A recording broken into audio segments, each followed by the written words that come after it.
Hello there. This is Alcon Recon.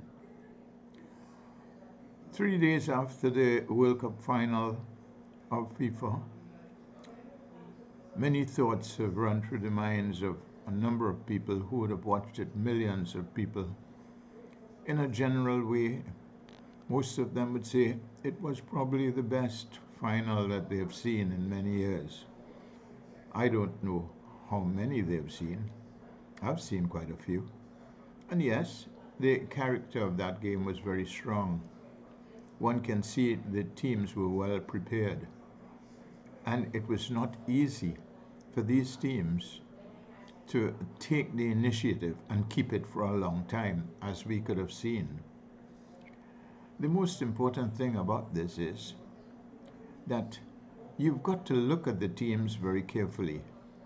And in some situations, they may even leave you thinking, they're going to win this one.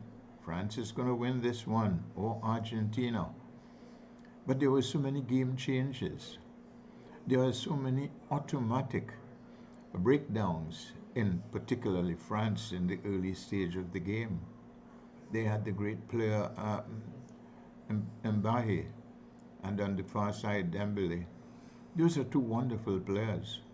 They didn't get a chance to do much. If you go back and look at the tape, you'd realize that they were just bottled down to staying out on the far side, not turning in as they do towards the goal to get a shot at goal. We've seen Mbahi do it so many times before. It didn't work until late in the game. This was because the Argentine middle field was not allowing them to do it. When the wing-backs are taking at Mbappe, a midfielder closes in on him. So he could either go right back or wait there to try to dribble these two, that stuff. He was not enjoying it. He moved away from there. And that was the game that was changing because of the fact that they got a key player who had to leave his key position to get into the game. And at that point in time, he was just moderate. And I know he's a great player. Look on the other side. Dembele was sort of stereotype. He runs very fast and he goes to the opponents and he whizzes past them, and they've stopped that as well. They didn't allow him. They showed him the line all the time. They gave him reduced space, and there was a cover for every player, every opponent who went to him. You know what? At the end of it all, they took him off the field. And I thought that was a mistake. They could have asked him to do something else in center field, where the central defenders from Argentina could be having some problems. One of the major ingredients of football in the world is speed plus skill. Dembele has got that. And to a certain extent, Mbappe as well. But at the end of it all, we've enjoyed it. People spoke about the lovely things that were happening with, of course, Lionel Messi, and you can't change that. But if you look at Lionel Messi in the game, he could change his area on the position that changes the entire path for Argentina's attack. He does it so well, and all his players around him, they come in very nicely because they understand fully what he's got to do. What he's got extra is that if when he gets the ball in the area that he wants, he's not an easy person to work against. He's a marvelous player. So it is the game changes that brought the game as tight as it was. And I would say that it would be useless to think that one team did not apply himself well. That's not so. It is when the changes were made, they had to rechange as well. And at the end of it, it went down right to the end of the game. A wonderful football match. I thought Argentina may have made a drastic mistake when they were leading 2-0, and they took Di Maria off the field. to bring Acuna simply because they wanted an extra defender. That is telling the opponent something. And it didn't work well for him because it opened up the gap for Mbambe, and he got 2 goals out of it.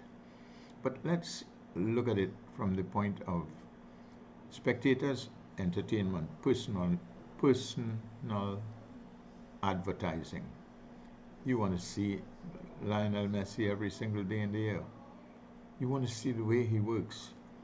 You want to see to the midfielder for France. And that was also one of the things that could not be dealt with. They've got 3 central defenders in Varane, Upamecano, and Conde. Wonderful defenders. Their strengths were aggression, speed, height, and they were good at using attacking the aerial ball. That was very good in one part of the time. But when the game changed and they were forced to coming forward because they're looking to get a goal or 2, or they're looking to put Argentina under pressure, it didn't work for them. They started to foul in, looking for Lionel Messi to give him the hard tax. Di Maria was made to leave the field. Mistake again. Simply because of the fact that he was very, very potent as far as going at the opponent's goal is concerned. But my point about this is this. How many coaches across the world would get a tape, one of those videotapes, and put it into going and have your teams working and demonstrating to them the areas where the problems were strong and they became weak, whether they were left and they became right and they started to fall apart. All of these things were necessary in that game. And then, of course, you saw the penalties. Even these things vary. But I'm just suggesting coaches must take the initiative, take the video, and teach the players so that they will benefit from it, not only for 1 day or 2 days, but the rest of their lives.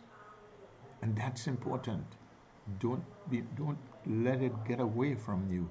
If you're a coach, any part, whether you are coaching under 15 kids, college kids, professionals, it's the same thing. So they enjoy the game, but in my opinion, I thought the Argentine team to be more attached to their change of patterns, because it was done by one man, and as soon as he moved in certain positions, you see the whole thing is rearranged. So here's my question or my suggestion. Coaches, get a hold of that. Put it down. You can do it with other teams as well, other matches as well.